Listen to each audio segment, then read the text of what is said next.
हर और राधे की खोज हो रही थी और अंततः पुलिस को अपनी खोज में सफलता मिली। पूरे 3 दिन बाद उन्हें राधे मिला, पर ऐसी हालत में उसे सीधा हॉस्पिटल भर्ती करवाना पड़ा, क्योंकि पूरे 3 दिन राधे बिना कुछ खाए पिए पवित्रा को बस ढूंढ रहा था, मानो जैसे पवित्रा को पाने का भूत उसके सिर पर चढ़ा हो। राधे पुलिस को शहर के बाहर जंगली इलाकों के आसपास लॉक हुई गाड़ी के अंदर बेहोशी की हालत में मिला था, और बेहोशी में वो सिर्फ पिया यानी पवित्रा के ओढ़ा नकली नाम ले रहा था। जी हाँ, पवित्रा ने अपना नाम पिया कह के रखा था, जिसे वो बार बार पुकार रहा था।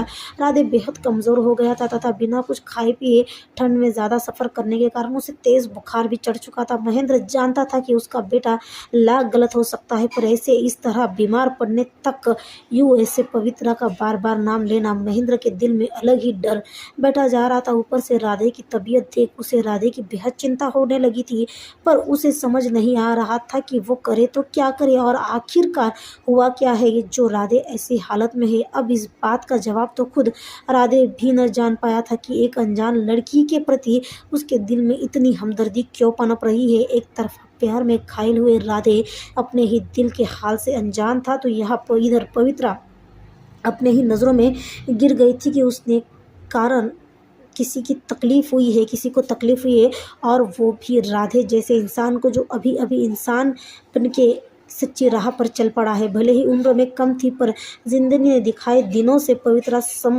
की समझ काफ़ी स्ट्रांग हो चुकी थी, और राधे के आंखों में वो साफ साफ पड़ चुकी थी कि राधे के दिल में उसके लिए क्या है, राधे के दिल में उसके लिए प्यार है, वो जान चुकी थी। और ना ही वह अपने मकसद सोहम ठाकुर से बदला लेने का मकसद किसी को पता चलने देना चाहती थी। और इसीलिए पवित्रा होश में आते ही जैसे ही उसने राधे की आंखों में बदले भाव देखे वह राधे की गौर मौजूदगी का फायदा उठाते हुए हॉस्पिटल से भाग तुरंत भारती जी और विभूति जी के पास आई और अपने बदले की आखिरी चाल चली।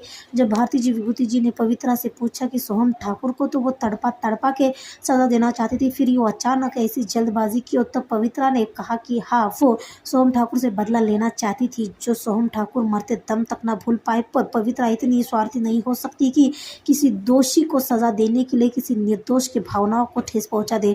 पवित्रा की बातें ना भारती जी को समझ में आई और ना ही विभूति जी को। पवित्रा ने तुरंत अपनी अगली चाल चल अपने सब पास मौजूद सोहम ठाकुर के खिलाफ के सारे सबूत पुलिस को सौंप दिए। सोहम ठाकुर को कानून ने कड़ी से कड़ी सजा मिले ऐसे हालात बनाकर सोहम ठाकुर को जेल भेज दिया, और अपने बदले को उसने पूरी तरह से अंजाम दिया। और उस दिन प्रेम की याद में आंखों से बहते आंसू से वो सारी रात जागते रहे, और दिल में दर्द भी था और सुकून भी। दर्द इस